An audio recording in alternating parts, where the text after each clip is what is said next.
Episode 5, the In-Schape podcast with your host, The Shapers. I'm Josh Cliff Comedy. And I'm Adriana. And in today's episode, we're going to talk about the 3 things we wish we would have done or known when we started our fitness journey.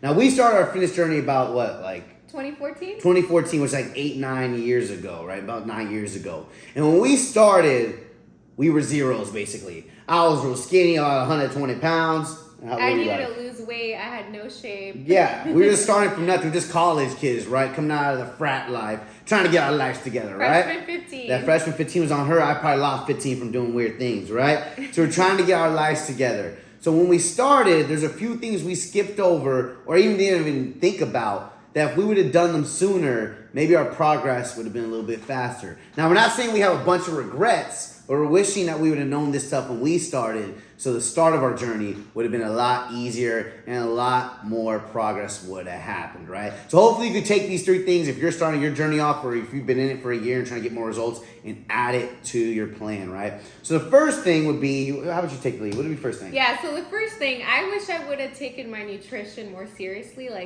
Back in 2014 when I first started, I was just training. I was training hard, 3 or 4 times per week, but I didn't take my nutrition seriously. So I would eat out a lot, maybe once, twice a week. And I wasn't eating the right things. I thought I was eating healthy, but I was eating more granola bars or little sandwiches. I wasn't eating cookies and chips and candy, but I just wasn't eating the right things to maximize my results. Yeah, so you definitely were eating healthier than you ever had, right? Yeah. So a lot of healthy items. I cut out all the bad stuff, sodas, juices, all the cookies and stuff. Exactly. So what she's talking about is the first step a lot of people do, which is they just try to cut things out. It's more of trying to cut things out than necessarily adding things in. So we call that trying to eat healthy. What we want most people to do, including our clients, and what we wish we would have done was eating lean. And I know what you're asking, Josh, what's the difference between eating lean and eating healthy? Well, eating lean is scientific. It's number-based. Your margins, your calorie ranges, your protein, carbs, and fats, your timings. Everything is science-based. When you eat lean, you know when results are coming. Results will come more frequently and more scheduled. Your body will develop a lot quicker. Most people, including us, start off eating healthy. We're just kind of eating healthy items that you think are healthy. Granola bars, yogurts, and little panini sandwiches, small things, right? Eating like a bird. I always tell people. I was eating I was snacking more throughout the day. Yeah, eating like a bird. A lot of women will do that. They'll eat like a bird. They'll eat a little thing here, little thing there, little thing there. So again, the main thing you need to do when you're starting is, again, learning how to eat lean. What do you think is the best way to do that? Yeah, so you can do your research. You can also hire a trainer or a coach that's just going to help you structure a meal plan, give you the exact calories, the macros you should be eating, what you should be eating pre and post workout, which are the most important meals of the day.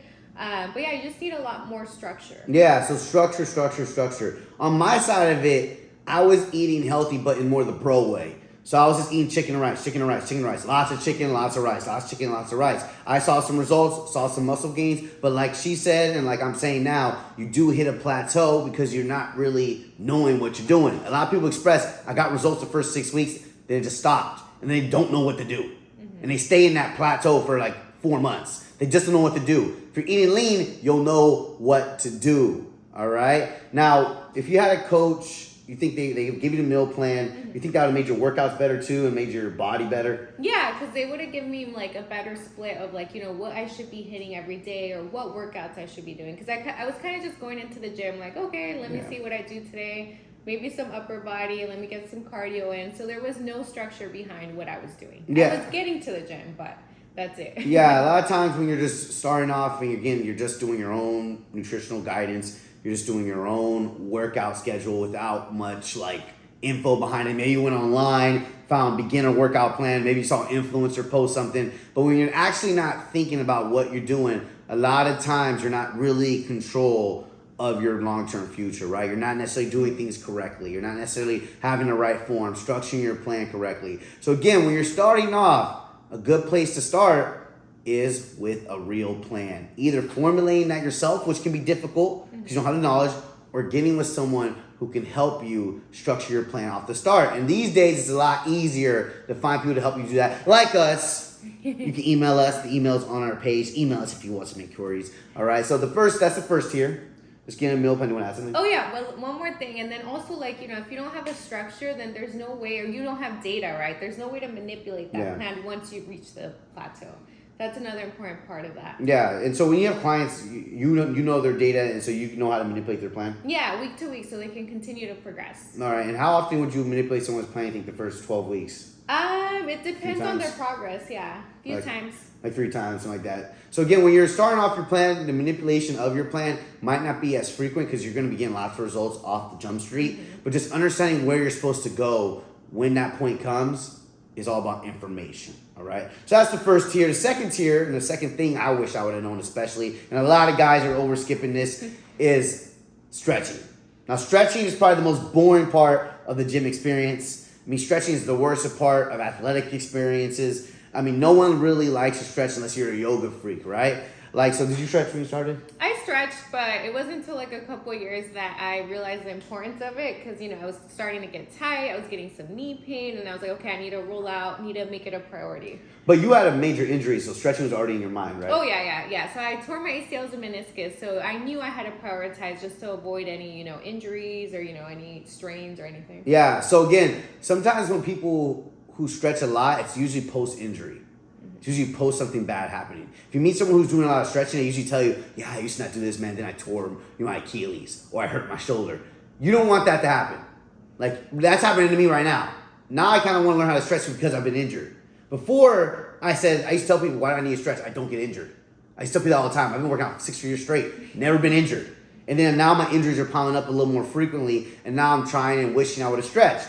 So you starting off your journey, it's important to learn the basic stretches. Those basic PE stretches go a long way. I know what you're asking, Josh, what's a PE stretch? You know the flamingo, the whatever. Reach for your toes. Yeah, those basic, warrior one. Those basic ones that you see either like when you went to PE class, when you look online at basic yoga classes. Those basic stretches can go a long way towards your long-term health. All right? Now with stretching, when do we stretch? How frequently? Would you say like pre-workout, what's a good stretching routine? As far as like just static or dynamic, what'd you say? So pre-workout, you want to do more of a dynamic stretch. It's usually like, movements that are going to get you into your workout, like, squatting movements. You would do like a low lunge, something that, is similar to what you're going to perform. Yeah, dynamic stretching, for those at home who don't know what we're talking about, dynamic stretching involves more movement.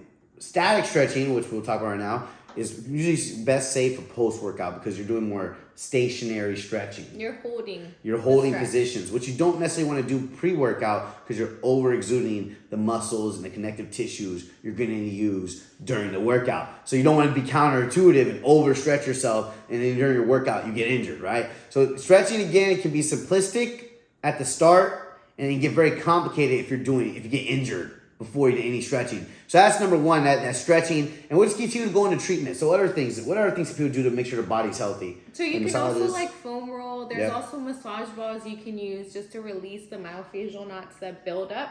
So if you treat those myofascial knots, it's basically just scar tissue building on top of each other. So you want to make sure you release those knots. I mean, other things like more advanced is you can do a sports massage, that will definitely help. All right. And so how many massages have you done before in the past? Before, when you started, did you get any massages? Or? No. When I first started, I would not get massages. And then now, like, I recently got a massage during my prep last year. Yeah. And he was just really able to get into, like, those deeper, like, glute muscles that were tight. And just helped me release, my hips, my lower back. It helped my posing. So. Yeah, sounds hot. I don't know what she was definitely helpful. Yeah, she loved it. It was a big old buff guy came in there and helped her out. That's another story. But all right, so let's circle back to our main point here. Stretching is number one most important. You can control that today. Sports massages and hot tubs and cold baths and all the fancy stuff you see online, that's accessory stuff that can be done as you go. I would say stretching is the number one thing because stretching honestly prevents you having to do a lot of the other stuff. So you can save some money if you just stretch more because you won't necessarily need a massage too frequently. You won't need to do all these extra treatments because a lot of those treatments honestly come after injuries or pains happen, right? You usually don't want to go see a massage therapist until you feel pain. You won't feel pain if you're stretching off Jump Street. So it's a less sexy part of the whole process, but it needs to be done. And remember, if you stretch more, you'll be able to add more muscle. Remember that. That's important. A lot of times guys and females and guys, they don't realize that because their flexibility is off, they can't elongate the muscle, compress the muscle at the same rate of someone who's more flexible. So they're sacrificing that, range of motion, which could get you more muscle, more definition, really sculpt out your body, and including presentation. So your body, a lot of times people are scrunched forward like this, like I am sometimes. Or, the tech people. Yeah, the tech people, or even just body. Like I'm more scrunched, more forward. A lot of guys are. If you can get those knots out of your body, you can be more flexible, you can project bigger. Your shoulders come back, your back expands. There's actual real pictures, if you want to search, of bodybuilders going in to massage therapists, one shot of their back, and then the second shot is after, and their back is literally bigger because it was able to release. So again, doing that stuff off the start, building a routine, because it's a lot harder to do it now. I'm telling you right now, I am flat out been injured for the past year, and it still hasn't led me to start stretching. Because I'm so stubborn. So you gotta understand, like, you gotta build those habits early so that when you get to like my point where you're 8 years in, lots of training, you're not too stubborn to not do it, all right? So for the third thing, what was your third thing? So the third thing is I wish I would have taken more videos. Oh, when yeah. I first started. Yeah. Because I mean, when I first started, I was like, why would I want to take a video of this? You know, I'm just starting, like, who cares? Or like, I was shy or embarrassed. Yeah, exactly. So let's talk about videos and pictures and stuff. We're not talking about posting. You don't need to post all the time. You don't have to post. You can keep that to yourself, till you're comfortable. But just having that stuff to look back on, one, obviously, the more you're taking videos of yourself, the more you can look at your form, you look at how you're training. Two, it's always good to have those in the pocket as you develop, because you can always look back on where you've come from, how you used to look, how you used to perform. So it helps give you more confidence when you hit those tough points at your current position, right? So for example, I've worked out, and she has worked out every day almost for 8 years. I have very little evidence of that outside of my success in bodybuilding or how I look now. And I wish I could go back and see how I used to lift, how I used to look, you know, and have more stuff to look back on and enjoy my journey. A lot of times you won't really see how much you're progressing until you're 2 years down the road. And that's okay, but it's great to go back and see it. Number two is tracking. It's always good to get in the habit of tracking, just tracking your workouts. And so did you track it all? No, I didn't track at all. And I think that's just really important, just to see how you progress over time. Or also to see, like, okay, this is what I was doing last year. Let me see how I can progress. Sorry, that was our dog. Sorry, dog's in the background causing trouble. So yeah, what were we talking about? The third thing, tracking. So we want to get into tracking. I never tracked most of my workouts. I didn't track any of my workouts. I really have no data on any of my workouts. I still don't, but it's good to look back on what you were doing, what you could do, how you can improve it. I was telling her before, there's a famous bodybuilder by the name of Dorian Yates who tracked his workouts every single day, so that when he did hit a plateau as a successful Olympian, he was able to look back on it and make the changes because he had the data, all right? So starting to track, starting to take pictures, just having all that information so that as you progress as a person, you can look back on it, being joyful where you're at, and then make improvements for the future. All right, do you have anything to add? Yeah, I mean, also the videos too. Like, I know it's like, oh, you know, why would I want to record myself? I'm not where I want to be. Like, you know, I don't have that much muscle. But I think, like, also if you, like, look back, like, say you take the videos and, like, a couple months in, you look back to them, you're like, okay, you know, I am improving. My form's getting better. I'm looking better. It's good motivation. Yeah, exactly. So I know it's not the funnest thing to do to actually record yourself during a workout, but just getting a few sets. You don't have to record the whole thing, a few exercises. That can be beneficial long-term and something to look back on. So again, these things, right, 3 things we talked about. The first thing we talked about is honestly the most important.